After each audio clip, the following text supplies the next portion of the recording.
Estimados amigos, un cordial saludo. Les habla Tulio Mendoza Belio.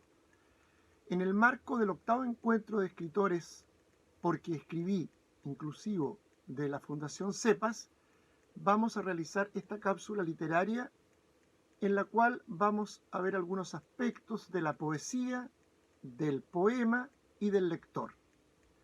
Lo primero que vamos a revisar es el concepto de poesía.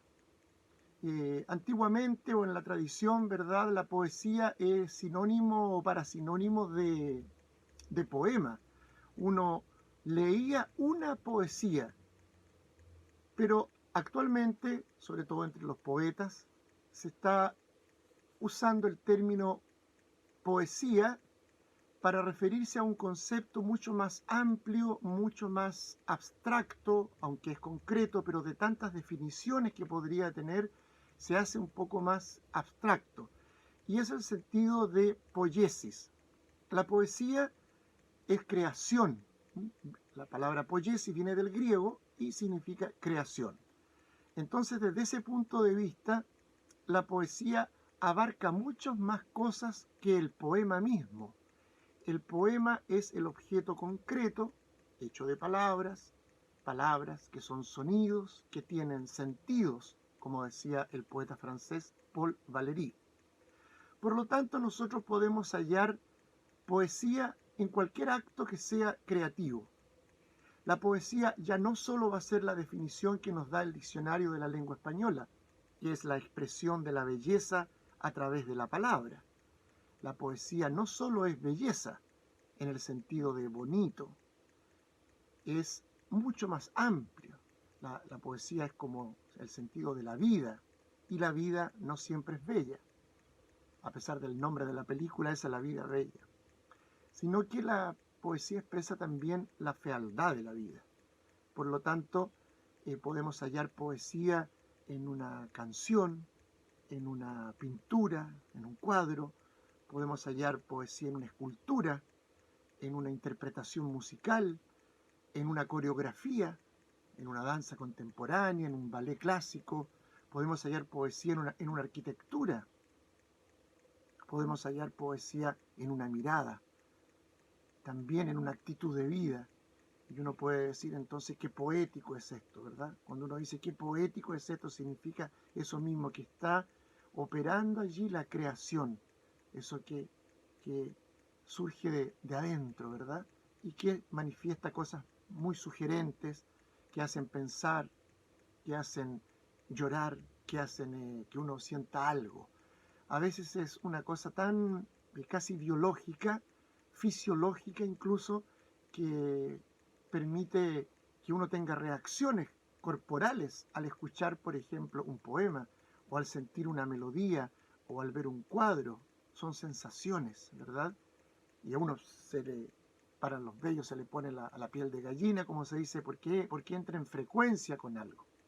Entonces la poesía, como acto creativo, puede estar presente en cada una de estas manifestaciones que les he señalado. Y el poema entonces sería esa reunión de palabras que entran en contacto, ¿verdad? Y que van a formar una unidad como una especie de estructura, como un mecanismo, como un reloj. El reloj está hecho de partes, si uno lo abre ve engranajes, cosas, sobre todo los relojes antiguos, ¿verdad? Si yo muevo una pieza, saco algo, ya el reloj no funciona. Entonces lo mismo sucede con el poema. El poema es un ser vivo hecho de palabras que comunican pensamientos, emociones, sentidos, y que está hecho con esas palabras y no con otras. Si yo cambio esas palabras, cambio una coma, cambio algo, me cambia el sentido del poema. Entonces, el poema, en el caso de que sea un poema escrito, ¿por qué digo esto? Porque hay poemas que son poemas concretos que a veces mezclan la palabra con imágenes, o hay veces que este poema está hecho solamente de imágenes, los poemas concretos. Imágenes me refiero no a imágenes como literarias, sino me refiero a imágenes concretas, fotos, dibujos, dibujar. Ahí están los caligramas de Apollinaire que él dibujaba con la letra, porque con la escritura. porque también, y vamos a verlo inmediatamente, la lengua es un sistema de signos, de elementos que se mezclan y comunican algo. La lengua es muy económica y productiva. ¿Qué significa esto? Económica, que con pocos elementos, los fonemas, los uno y puedo producir muchos mensajes, infinitos mensajes. Eso es ya un milagro. Entonces el poema lo escribimos con la lengua, ¿verdad? Y ahí empezamos a ver lo que significa el metalenguaje. Hablar del lenguaje con el lenguaje. Acabo de decir que el poema lo escribimos con la lengua. No con esta lengua, sino con el idioma, ¿verdad? Pero ya existe un juego. Yo puedo decir el poema lo escribo con la lengua y no con la mano. Ya ahí estoy siendo creativo. Estoy comenzando en esa escala que me va a llevar, mientras más alto, ¿cierto? A ir elevando ese lenguaje, no elevándolo en una calidad normativa, sino elevándolo en una calidad creativa. Entonces, la lengua nosotros la usamos en forma cotidiana para comunicarnos. ¿Y cuáles son las características que tiene la lengua, que es el instrumento que usa el poeta para escribir poemas, o el escritor para escribir cuentos, novelas, etc.? La lengua es una línea que avanza en el espacio, sobre el pizarrón, sobre la página en blanco. Cuando estoy hablando, los sonidos salen, ¿cierto? Y se esparcen y llegan al cerebro de ustedes, se decodifican ahí, pero siempre es una línea.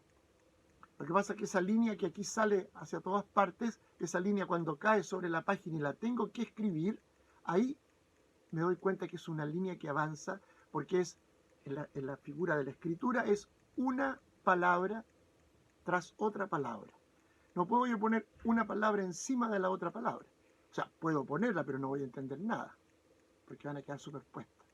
Entonces, esa línea que avanza también desde el punto de vista de un conteo silábico, por tener ese carácter de ser una línea que avanza, como un tren que tiene sus carros, ¿verdad? Yo estoy hablando ahora, ¿verdad? Esa línea entonces es métrica, en el sentido de que todo es conteo. Lo que yo estoy hablando. 7. Se fijan 3. Y cuando yo digo 2, 2 es 1, porque es una sola sílaba. Hay dos maneras de contar esto de las sílabas, no nos vamos a entrar en los detalles, pero yo les tengo que decir que siempre que haya una vocal, ahí hay una sílaba. Entonces, si yo tengo la palabra, como tengo 3 vocales, tengo 3 sílabas. Palabra. Ese es el conteo que se llama fonológico o gramatical, porque también hay otro que es el conteo silábico métrico, donde ahí hay una serie de reglas que para contar las sílabas, no se las voy a explicar ahora, pero eso lo pueden estudiar ustedes. Son diferentes cosas. Lo que me interesa en este momento es que se entienda que es una línea. Entonces esa línea, por ejemplo, pensemos en el verso de los 20 poemas de amor de Neruda, ¿verdad? Dice, puedo escribir los versos más tristes esta noche. Ahí hay una línea que es una unidad. ¿Y cómo capto yo que es una unidad? Porque generalmente nos han enseñado en las clases de castellano, ¿verdad? De comunicación y lenguaje, esto del sujeto y del predicado. El hablante nativo, natural, ¿verdad? del idioma, distingue estas unidades casi naturalmente. Entonces, si yo digo, yo voy al cine, uno dice, yo voy, ¿verdad? ¿Dónde? Al cine. Entonces, yo voy se entiende como una unidad y al cine como otra unidad. Y uno no dice, yo voy al y después cine acá. No, se entiende como unidades. Entonces, el poeta, al trabajar con la lengua en esta sucesión, en esta línea, él tiene la posibilidad de cortar esta línea. Porque esta línea en el fondo es una línea que avanza sin coma, sin punto, sin nada. Yo solamente cuando la pongo encima de la página, divido estas unidades para que las entendamos mejor, ponemos una coma, ponemos un punto, separamos las ideas. Entonces, por eso es que el poeta va a usar el verso, porque el verso primero opera un corte en esa línea que es una continuidad. Entonces yo puedo escribir los versos más tristes esta noche. Así le salió a Neruda en ese momento una sola línea, porque también podría haber dicho, puedo escribir los versos más tristes esta noche. Y ahí entonces cortó de otra manera. También podría decir, puedo escribir los versos más tristes esta noche. Dos unidades. Entonces, lo interesante es que ¿por qué se escribe en verso? Se escribe en verso entonces porque uno saca de la lengua cotidiana, de la lengua de todos los días, esta linealidad y la corta donde quiere que sea más expresivo. Porque no es lo mismo decir puedo escribir los versos más tristes esta noche que decir puedo escribir los versos más tristes esta noche. Le da otro corte, otro sentido, otra emotividad al poema. Por eso es que también el poema, vamos a decir ahora que el poema es una especie de partitura, una partitura que hay que leer. No puedo yo ponerle a la partitura cosas que no están en la partitura. Sobre todo, estoy hablando de una partitura musical, lo mismo cuando hay un poema. Yo no puedo leer, por ejemplo, puedo escribir los versos más tristes esta noche. No. El poema me está exigiendo, léeme así, así soy yo, trátame así. Entonces yo tengo que leer, puedo escribir los versos más tristes esta noche, ¿verdad?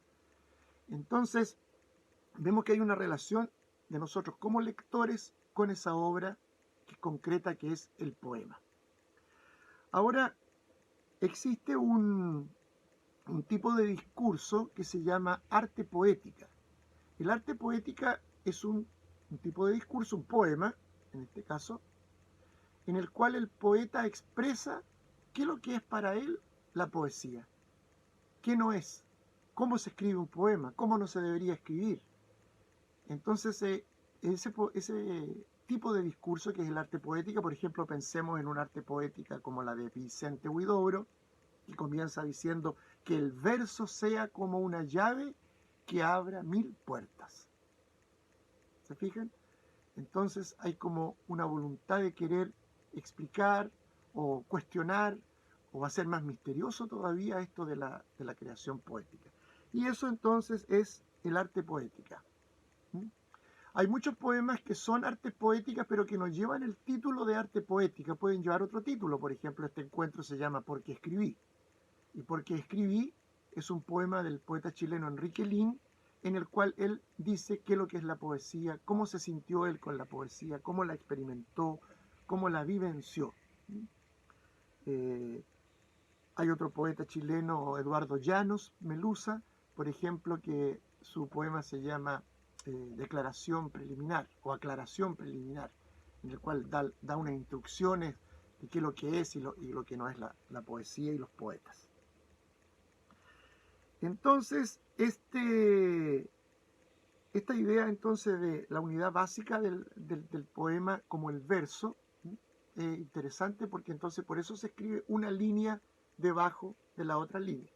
Pero no basta con que yo ponga una línea debajo de la otra línea y forme una especie de estrofa para que eso ya sea un poema. Porque yo puedo tomar una noticia del diario, por ejemplo, y cortarla y ponerla así. Por ejemplo, hoy, 24 de agosto, hubo un accidente en la calle Paicaví, entonces yo llego y eso que es una noticia, la pongo hoy 24 de agosto, hubo un accidente en calle Paicaví. Y no significa que eso ya sea un poema por estar escrito una línea debajo de la otra. Entonces el poema comenzamos a entender que tiene que tener otros ingredientes, otras cosas. ¿Y cuáles serían esas cosas? Porque es importante también señalar que los poemas se escriben con las palabras, con la lengua de todos los días.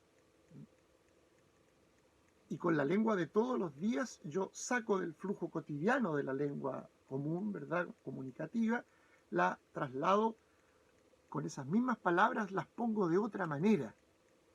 Entonces esa otra manera es la que hay que ir descubriendo para saber qué es esa otra manera, para que sea poético. Y eso tiene que ver un poco con la sugerencia, tiene que ver con el aspecto de la poiesis misma, de lo creativo que pueda hacer este texto. Entonces, una frase que funciona en la lengua cotidiana, como por ejemplo, yo puedo decir, cierra la puerta, ¿verdad? Cierra la puerta y es una cosa comunicativa, una orden, va usted y cierra la puerta. Pero si yo traslado esa mera oración comunicativa y la pongo en una obra de teatro, por ejemplo, o está dicha en una película, o es el cierre de un cuento, por ejemplo, en el cual ese cierra la puerta dicho por alguien implica todo un término de la obra, en el cual ese cierra la puerta a la persona a la cual uno se le está diciendo eso puede quedar fuera o puede quedar dentro. Imagínense que esa obra termine diciendo cierra la puerta, pero la persona está dentro. Significa que va a tener a lo mejor una relación con uno, ¿verdad? Pero si yo le digo cierra la puerta y la persona queda afuera de la puerta, significa a lo mejor que se tiene que ir. Evidentemente también está la entonación, ¿verdad? Cierra la puerta, ¿verdad? Es importante también. La comunicación cotidiana generalmente es una comunicación denotativa, es decir, que tiene que ver con los primeros elementos que se dicen ahí, algo que podríamos llamar plano, porque la función es comunicar y que la persona o el otro entienda y ejecute acciones. En cambio, la comunicación poética es una comunicación más connotativa, es decir, parte de una denotación primera, ¿verdad? Básica, y tiene un agregado, como en el caso de abra la puerta, cierra la puerta o cierra la puerta acá, ¿verdad? Entonces, por eso que Octavio Paz nos va a hablar primero, el gran poeta mexicano, premio Nobel, ¿verdad? Nos va a decir que la poesía es el testimonio de los sentidos. El testimonio de los sentidos. Los sentidos, ¿verdad? Todos los sentidos que nosotros tenemos van registrando a través de la escritura, en este caso, en el fotógrafo será la imagen, en el pintor la pintura, en el escultor el cincelar un mármol, una piedra. Va dejando testimonio de la vida misma. Eso tiene que ver con la microhistoria íntima de uno, con la gran historia. Y si tuviéramos que leer todos los poemas escritos de la humanidad, veríamos que ahí hay un registro de ese testimonio. O sea, la poesía puede ser testimonio también de lo que nos sucede, de lo que quisiéramos que nos sucediera, de lo que nos ha sucedido, de lo que nos va a suceder. Por eso que el poeta español José Manuel Caballero Bonald dijo en su discurso de entrega del premio Cervantes que la poesía podía corregirle las erratas a la historia. ¿Por qué? Porque la poesía es un modo más intuitivo, más misterioso, más...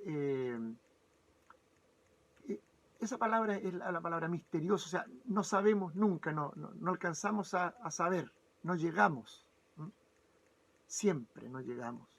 Y desde ese punto de vista indagamos la realidad con ese misterio.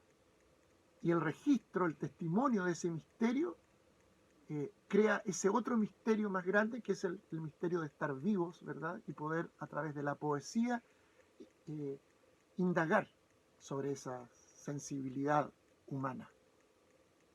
Entonces, desde ese punto de vista, si leemos la poesía como testimonio, podemos darnos cuenta a veces que la poesía le puede enmendar las erratas a la historia, que la historia es otra manera también de dar testimonio y de dejar registro de la interpretación de la realidad. Entonces, desde ese punto de vista, Octavio Paz nos dice también que la poesía es un decir, que es un hacer que es un decir. La poesía es un decir, porque yo digo, expreso, ¿verdad? Pero cuando estoy diciendo, cuando estoy expresando, estoy a la vez haciendo algo con la palabra, transformándola, dotándola de mayor expresividad, dialogando con ella, relacionándome con las palabras a través de su sentido, de sus significados, casi como en una relación erótica. Por eso que Octavio Paz dice que la rima tiene que ver con el erotismo, porque ¿qué es la unión del término de una palabra con el término de otra? Es como una cópula de sonidos. Fíjense como ya al estar explicando yo el lenguaje con el lenguaje, estoy haciendo metalenguaje, estoy haciendo una traducción, estoy traduciendo de mi mismo lenguaje español con las mismas palabras, explicando otra cosa. Muchas veces la poesía está inserta, metida allí en este ámbito, en el ámbito de las palabras. Las palabras se relacionan con las otras palabras, sacan chispas. Uno se puede enamorar del sonido de una palabra. A mí me gusta más esta palabra por esta otra palabra.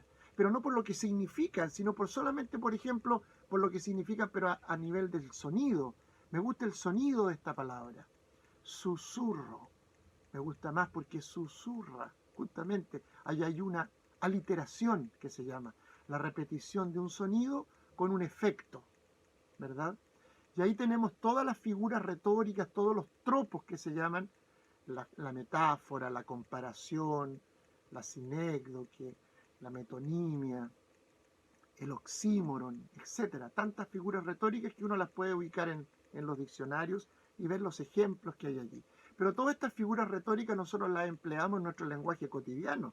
No sabemos que estamos usando todas estas figuras, porque efectivamente primero se dieron se da la realidad y luego uno viene, estudia y ve y nombra a esta figura le vamos a poner así por tal cosa, etc. Entonces se da todo en forma natural y después de una manera de uno poder ordenar toda esa realidad que a veces es casi siempre es un continuum de cosas, uno trata de discontinuarla para poder manejarla. Por eso nombramos. El poeta también es el gran nombrador, el bautizador de las cosas. Y por eso Gabriela Mistral nos dice que ella ve el pan, en un poema dice que ve el pan como nuevo o como nunca visto. Ese pan cotidiano que está en la mesa, ella lo ve de otra manera. Y el poeta tiene eso, el poeta ve las cosas de otra manera, tiene otro modo de ver las cosas. Entonces este decir que es un hacer, porque yo hago cosas mientras digo, y luego es un decir. Este quehacer se transforma en un decir. Por lo tanto, este decir de acá y este otro decir de acá son distintos, semejantes pero distintos. ¿Por qué? Porque están mediados por este hacer. Por eso es que es importante entender en el arte solo las formas significan cosas hechas con algo, para algo. El poeta tiene la lengua como instrumento, toma las palabras, las relaciona, las saca, las pone, qué sé yo, etc. y hace el poema. El escultor tiene en la materia el mármol, la piedra, la madera, el fierro y con eso trabaja, hace cosas. Es increíble que uno pueda decir que el poema es una cosa en el sentido de que es un objeto y que está allí y yo lo puedo ver, lo puedo sentir, lo puedo tocar incluso, ¿verdad? Incluso les cuento ahora que uno puede transformar lo oral de la lengua, ¿verdad? A través de un instrumento que se llama espectrógrafo, puedo hacer espectrogramas, es decir, transformar las señales orales en señales, las señales acústicas, las puedo transformar en imágenes. Y ahí yo, al ver la imagen, por ejemplo, si yo digo A, me aparece la imagen de la A, no la escritura de la A, porque eso es un dibujo. Hay tantas formas de hacer una A, ¿verdad? Pero cuando yo le saco la foto, el fantasma, el alma, por decirlo así, al fonema A, yo voy a ver ahí el timbre de voz, voy a ver el formante, voy a ver energía, la frecuencia, todo lo que tiene que ver con la física acústica. Entonces yo puedo ver la A y sentir que la A existe. Porque cuando yo digo A, ¿a dónde se fue la A? Si yo digo amor, ¿dónde está la palabra amor? ¿En qué parte? ¿Puedo decir amor y tomar la palabra amor? No, ¿cierto? Yo la puedo figurativamente, poéticamente, la puedo tomar y ponerla en la página en blanco y escribir amor. Y yo digo, ahí está la palabra amor.